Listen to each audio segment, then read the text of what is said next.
ბავშვობაში მინდოდა ბოშო ყოფილიყავი, იმიტომ რომ მათი თავისუფლება მომწონდა, მხიბლავდა მათი ხეტიალი მისტიკა, თვალებში ჩამალული საიდუმლო. მიყვარდა ყურება, როგორ კითხულობდნენ ხელის გულებს, როგორ ხედავდნენ მომავალს ხაზებში. მეგონა ეს იყო მაგია. მეგონა მათ იცოდნენ რაღაც, რაც სხვებმა არ იცოდნენ.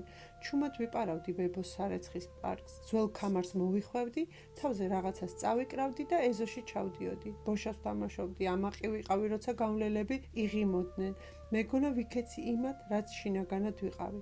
გავიზარდე და დიდხანს ვერ გავბედე ისეთი ვყოფილიყავი, როგორიც მინდოდა.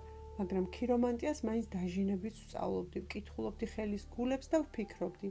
ეს დიდხანს იცოცხლებს, ამას სიყვარულში გაუმართლებს, ეს კი შორს უცხო მიწაზე მშვიდ სიბერემდე მივა და მხოლოდ ახლა 40 წლის შემდეგ ავიხდინე ის, რისიც მაშინ პატარა გოგოს ჯეროდა. დღეს მაქვს პროფესია, რომელშიც ჩემი მისტიკა ცოცხლობს და ვიზუალი, რომელშიც ჩემი სული თავისუფალია.